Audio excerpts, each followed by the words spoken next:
नमस्कार प्यारे विद्यार्थियों, स्वागत है आपका आपके अपने चैनल स्कूल गुरुजी में। देखिएगा आज कक्षा 12वीं का कंप्यूटर साइंस का जो पेपर होने वाला है, जो भी आपका पेपर होगा कंप्यूटर साइंस का, उसका पेपर बताने वाला हूँ। बिल्कुल 100% है, वो इम्पोर्टेंट है और रियल पेपर है। जो पिछली बार जो पेपर बताया ना वही आया था, इस बार जो बता रहा हूँ ना वही पेपर आएगा। बहुत इंपॉर्टेंट है, 100%।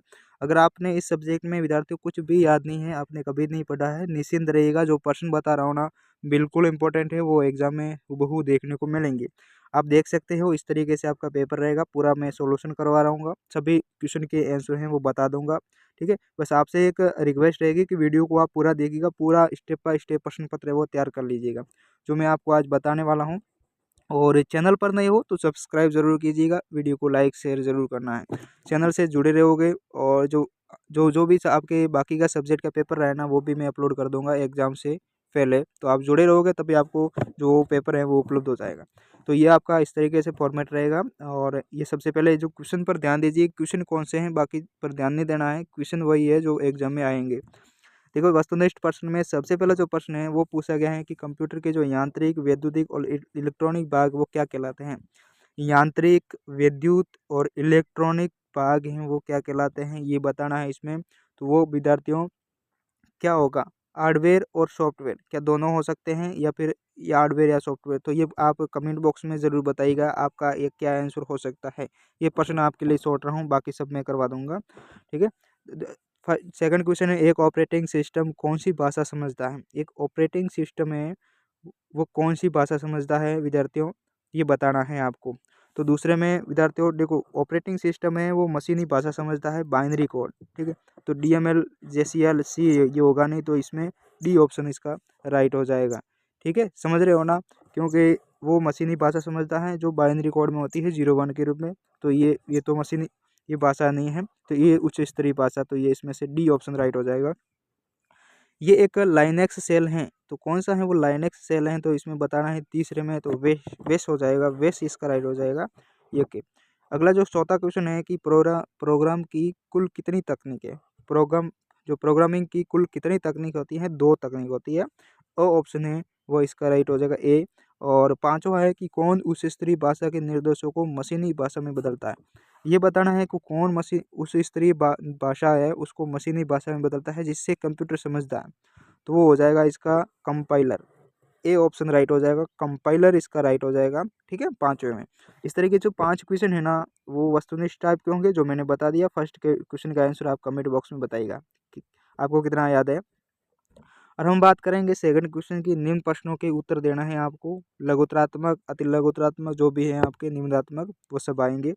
कंप्यूटर में सॉफ्टवेयर की क्या भूमिका होती है, बहुत बहुत इंपॉर्टेंट। कंप्यूटर में सॉफ्टवेयर होता है उसकी क्या भूमिका होती है। देखो सॉफ्टवेयर का काम है कार्य करने के लिए निर्देश देना, है ना। जो भी कंप्यूटर कार्य करता है उसका निर्देश कौन देता है, सॉफ्टवेयर देता है।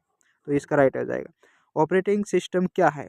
ऑपरेटिंग सिस्टम विद्यार्थियों एक सिस्टम सॉफ्टवेयर है। क्या है, सिस्टम सॉफ्टवेयर है जो कंप्यूटर को संचालित करता है, ऑपरेटिंग सिस्टम कहलाता है।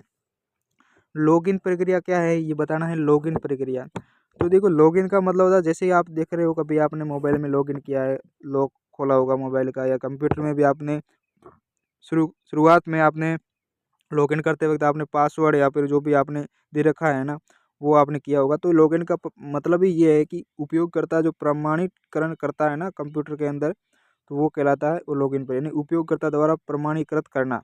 ये हो गया लॉगिन। अगला है डीबग से क्या अभिप्राय है। डीबग क्या है ना, डीबग के बारे में बताना है। तो डीबग का मतलब है सॉफ्टवेयर त्रुटियों को खोजना और ठीक करना।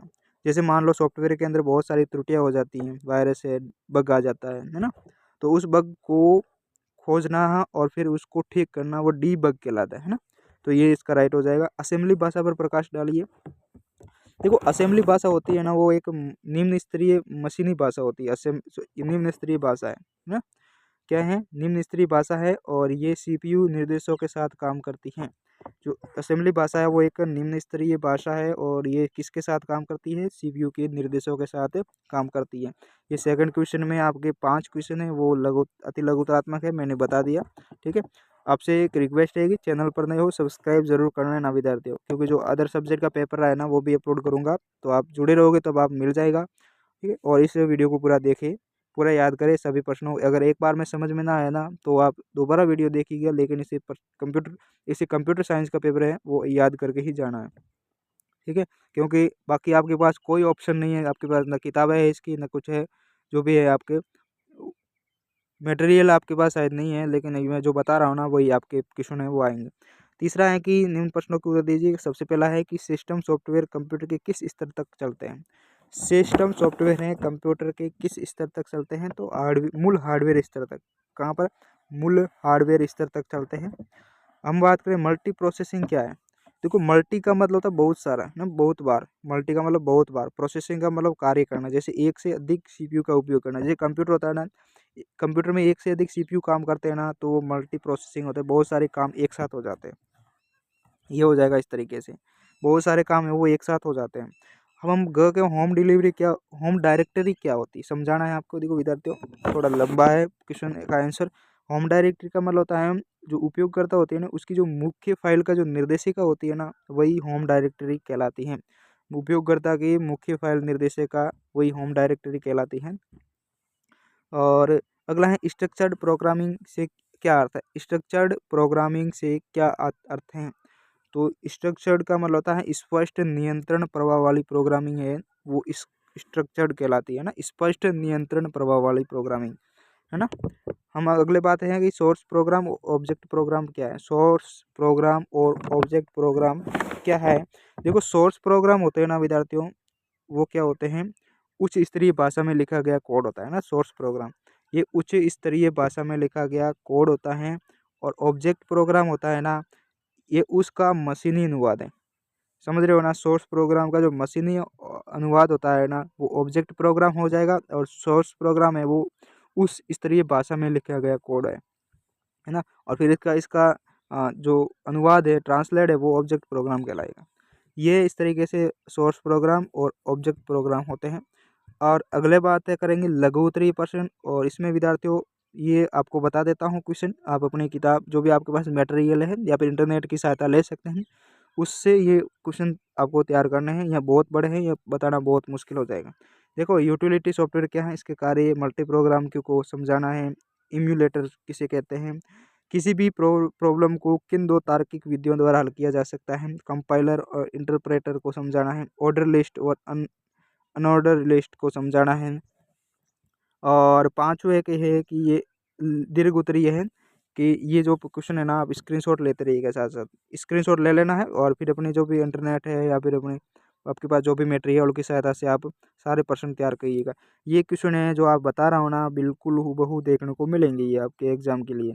तो ये इस तरीके से आपके कक्षा 12वीं का कंप्यूटर साइंस का पेपर हो गया आपके अर्धवार्षिक परीक्षा के लिए, जो मैंने बता दिया। और बाकी जो सब्जेक्ट का पेपर रहा है ना वो भी अपलोड करूँगा, तो चैनल से जुड़े रहिएगा। ओके, मिलते हैं नेक्स्ट वीडियो में, और तब तक आप बने रहिए हमारे चैनल पर।